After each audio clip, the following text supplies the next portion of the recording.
तो जय हिंद साथियों, आज की इस वीडियो में बात करने वाले हैं एसएससी जीडी कांस्टेबल भर्ती परीक्षा 2024, जिसका 2024 में परीक्षा होने वाला है। उसका प्रैक्टिस सेट नंबर 21 देखने वाले हैं। 20 तक करा चुके हैं, अगर नहीं देखें तो जाकर देख सकते हैं हमारे चैनल या प्ले लिस्ट में। तो चलिए फटाफट से वीडियो को शुरू करते हैं। आपसे यही रिक्वेस्ट होगा कि इस वीडियो को अंत तक जरूर देखना। अगर आप भी एसएससी जीडी कांस्टेबल भर्ती परीक्षा की तैयारी करें तो इस प्रैक्टिस सेट पूरा लगा कर जाइएगा। तो चलिए फटाफट से वीडियो को शुरू करते हैं। आज की इस वीडियो में हम 21 नंबर प्रैक्टिस सेट में जीके और जीएस का जो 25 प्रश्न पूछा जाता है उसका फुल सॉल्यूशन कराने वाले हैं। तो आपसे यही रिक्वेस्ट होगा कि वीडियो को अंत तक जरूर देखना। चैनल पर नया है तो चैनल को सब्सक्राइब करके वीडियो को लाइक जरूर से कर देना।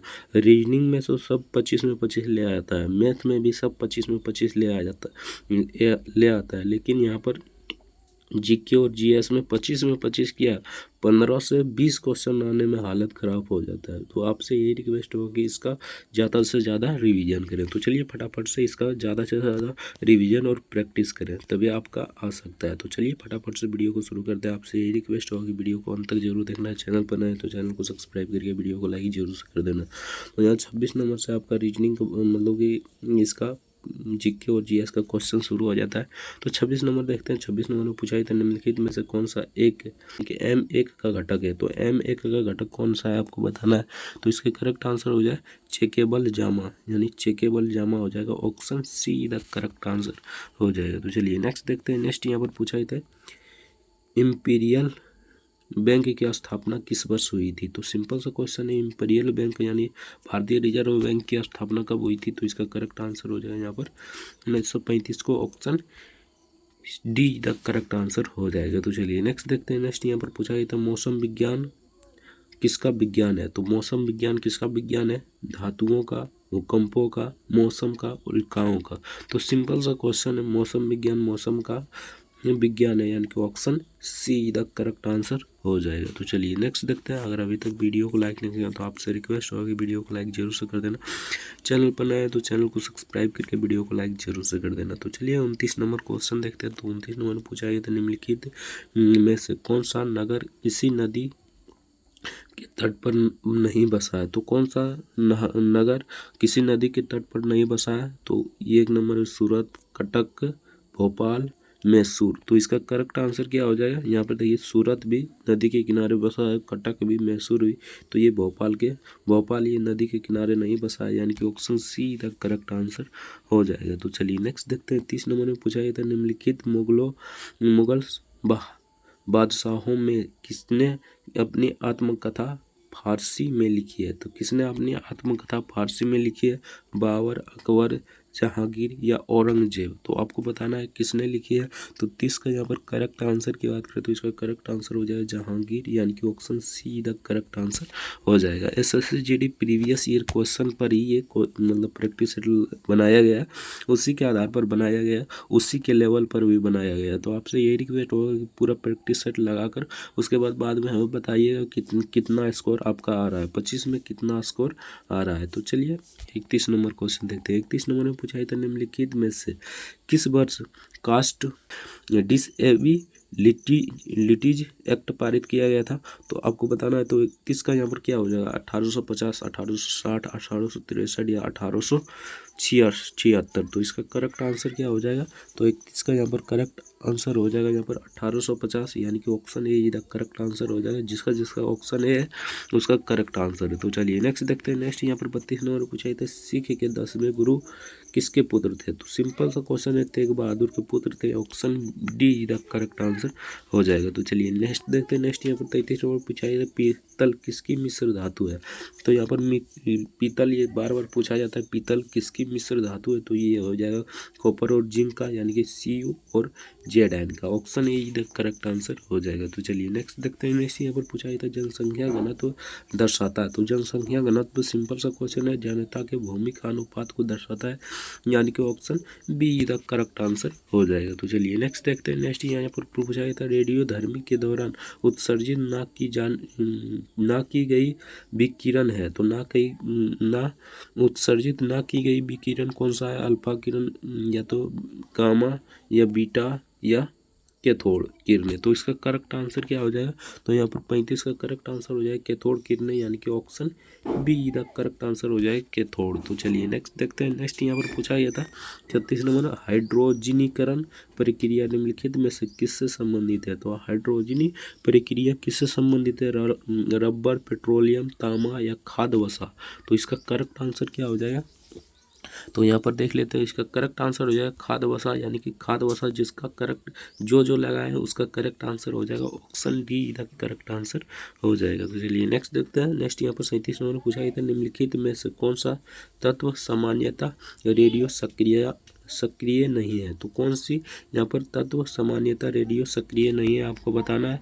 तो यहाँ पर 37 का करेक्ट आंसर की बात करें तो इसका हो जाएगा जर्मेनियम, यानी जर्मेनियम हो जाएगा option see the correct answer हो जाएगा। तो चलिए नेक्स्ट देखते हैं। नेक्स्ट यहाँ पर 38 नंबर पूछा था भारतीय संसदीय प्रणाली में ग्राम पंचायत कितने वर्षों के लिए चुनी जाती है। तो ग्राम पंचायतों कितने वर्षों के लिए चुनी जाती है, 2, 3, 4 या 5। तो इसका करेक्ट आंसर क्या हो जाएगा, तो सिंपल सा क्वेश्चन है, 5 वर्षों के लिए चुना जाता है, यानी कि option D the correct answer हो जाएगा। तो चलिए नेक्स्ट देखते हैं। नेक्स्ट यहाँ पर पूछा गया था 39 नंबर, सार्वभौमिक वयस्क मताधिकार के अंतर्गत चाहे उनकी सामाजिक या आर्थिक पृष्ठभूमि कुछ भी हो, किस आयु के लोग को मत देने का अधिकार है। तो किस वर्ष के आयु के को मत देने का अधिकार है आपको बताना है। तो 39 का यहाँ पर करेक्ट आंसर की बात करें तो यहाँ पर देख लेते हैं, ये हो जाएगा 18 वर्ष, लगता है 18 वर्ष ही होगा, यानी कि 18 वर्ष से अधिक जिसका उम्र हो रहा है उसको वोट देने का अधिकार है। सिंपल सा क्वेश्चन था, option see the correct answer हो जाएगा। तो चलिए नेक्स्ट देखते हैं। पुष्प का कौन सा भाग परागकण बनाता है जो कि सामान्यतः पीले रंग के होते हैं। तो कौन सी होती है, बायदल, पुगड़ी या पुकेसर या स्त्री केसर। तो इसका करेक्ट आंसर क्या हो जाएगा, तो यहाँ पर देख लेते हैं। 40 का करेक्ट आंसर हो जाएगा पुंकेसर, यानी कि option see the correct answer हो जाएगा पुंकेसर।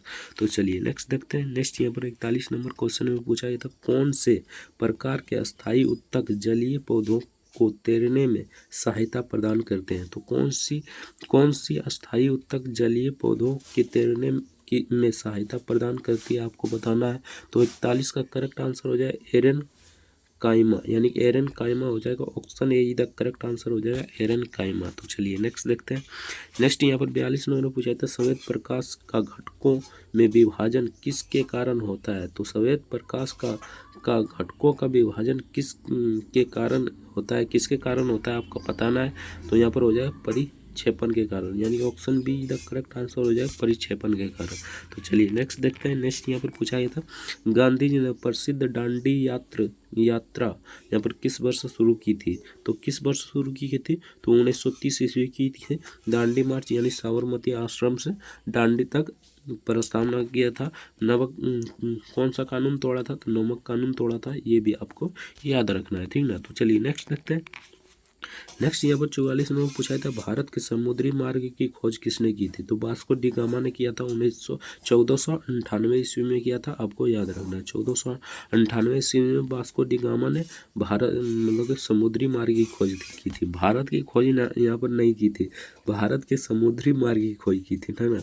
भारत की खोज थी तो कब्जे कर लिया गया था, ठीक ना। तो चलिए नेक्स्ट देखते हैं। नेक्स्ट यहाँ पर 45 नंबर पूछा था इंसुलिन है, तो इंसुलिन क्या है आपको बताना है, ठीक ना।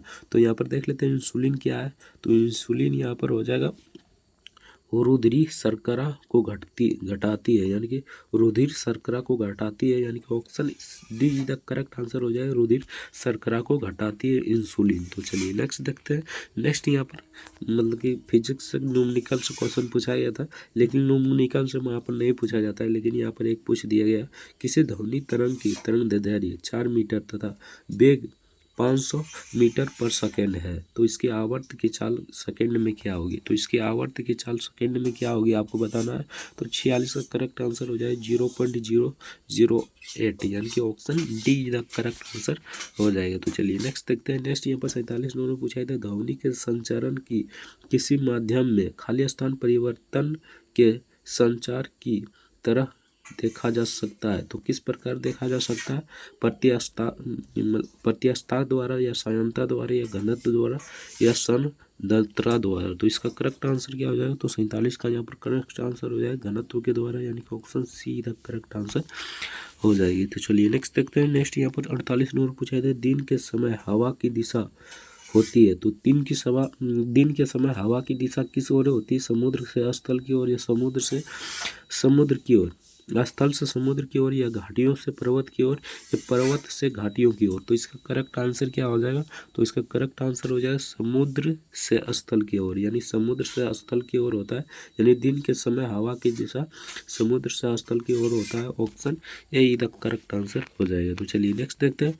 फूल सुगंध छोड़ता है, तो फूल सुगंध किसके द्वारा छोड़ता है, तो सिंपल सा क्वेश्चन है, इसका करेक्ट आंसर यहाँ पर हो जाएगा, देख लीजिए यहाँ पर हो जाएगा उपयुक्त में सभी द्वारा, यानी कि यहाँ पर इसके भी द्वारा हो जाएगा, वायु को शुद्ध करने के लिए भी छोड़ता है, ठीक ना। उसके बाद यहाँ पर देख लेते हैं, मक्खियों को भगाने के लिए भी मतलब छोड़ता है, कीटों के आकर्षित करने के लिए भी छोड़ता है, और उपयुक्त में सभी हो जाएगा, यानी कि option D the correct answer हो जाएगा। तो चलिए नेक्स्ट देखते हैं। नेक्स्ट यहाँ पर 1857 ईस्वी के सैन्य विद्रोह के समय गवर्नर जनरल कौन था, तो सिंपल सा क्वेश्चन है, उस समय का गवर्नर जनरल कौन था आपको बताना है। तो इसका करेक्ट आंसर यहाँ पर हो जाएगा लॉर्ड कैनिंग, यानी कि option be the correct answer हो जाएगा लॉर्ड कैनिंग। तो यहाँ से आपका प्रश्न समाप्त हो जाता है। तो आपका कितना प्रश्न सही हुआ कमेंट करके जरूर बताना। चैनल पर नया है तो चैनल को सब्सक्राइब करके वीडियो को लाइक जरूर से कर देना। तो चलिए मिलते हैं नेक्स्ट वीडियो में, तब तक के लिए जय हिंद जय भारत, वंदे मातरम। वीडियो देखने के लिए बहुत बहुत धन्यवाद।